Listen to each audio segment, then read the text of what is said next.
ننتقل إلى بحث جديد، واللوحة التالية التي تبين البيت 50 و51، وهو قول إمامنا الجزري رحمه الله: وأولي مثل وجنس إن سكن أدغم.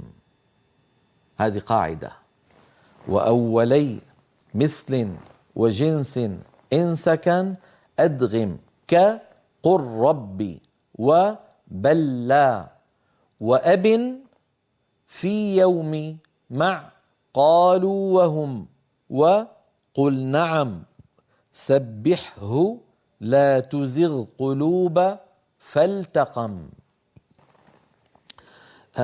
في هذين البيتين انتقل إمامنا الجزري رحمه الله إلى بحث جديد يتعلق بالحرفين الملتقيين. نحن نعلم أيها الإخوة أن حروف الهجاء 29 حرف، وأن منها حرف الألف، وهو لا يكون إلا ساكنا ولا يكون ما قبله إلا مفتوحا، لذلك نستثنيه من الكلام.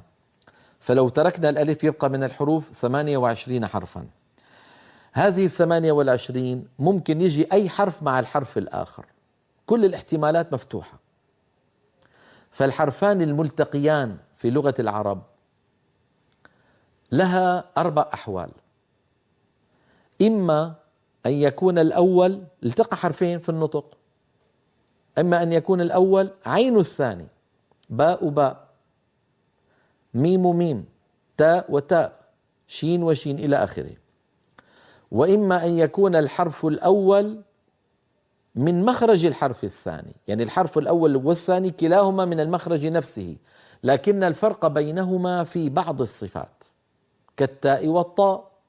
مثلا همت طائفتان، كالدال والتاء.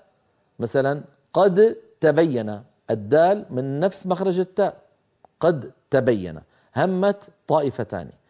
هذا الاحتمال الثاني. إذن الاحتمال الأول أن يكون الحرف الأول هو عين الثاني متماثل. الاحتمال الثاني أن يكون الأول والثاني من المخرج نفسه، إلا أن بينهما فروقا في الصفات.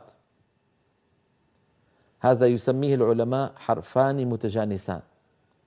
الاحتمال الثالث أن يكون الحرف الأول من مخرج والحرف الثاني من مخرج قريب منه، ليس عين المخرج ولكنه قريب منه، والصفات بينهما أيضا فيها شيء من القرب. فهذان الحرفان يسميهما العلماء الحرفان المتقاربان. والاحتمال الرابع والأخير أن يكون الحرف الأول من مخرج والحرف الثاني من مخرج آخر بعيد عنه، يعني مثلا حرف من الشفتين وحرف من الحلق، الحلق فين والشفتين فين، فهذان يسميهما العلماء الحرفان المتباعدان. نرى على اللوحة التي تبين لنا الإمكانيات الأربعة أو الاحتمالات العقلية الأربعة للحرفين الملتقيين في لغة العرب. نرى على اللوحة الحرفان الملتقيان: أولا متماثلان، هما الحرفان المتفقان مخرجا وصفة. إذن هذا اسم متماثلا: باء باء مثل وليكتب بينكم، ميم ميم لكم ما كسبتم. نعم. الاحتمال الثاني أن يكونا متجانسين، الحرفان المتجانسان هما الحرفان المتفقان مخرجا والمختلفان في بعض الصفات. بعض الذين ألفوا في التجويد من المعاصرين يقولون والمختلفان في الصفات، متفقان في المخرج ومختلفان.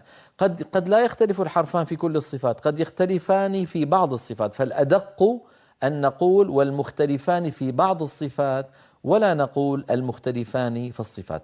المتجانسين من المخرج الواحد مثل كما مثلنا الدال مع التاء في قد تبين، قد تبين الدال والتاء من المخرج نفسه. همت طائفتان، التاء والطاء من المخرج نفسه.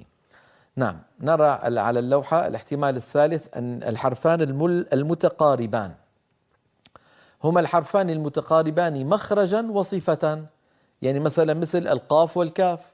القاف والكاف حرفان متقاربان من حيث المخرج والصفة. اللام والتاء، الأت، اللام والتاء حرفان متقاربان. مثلا إيش عندنا؟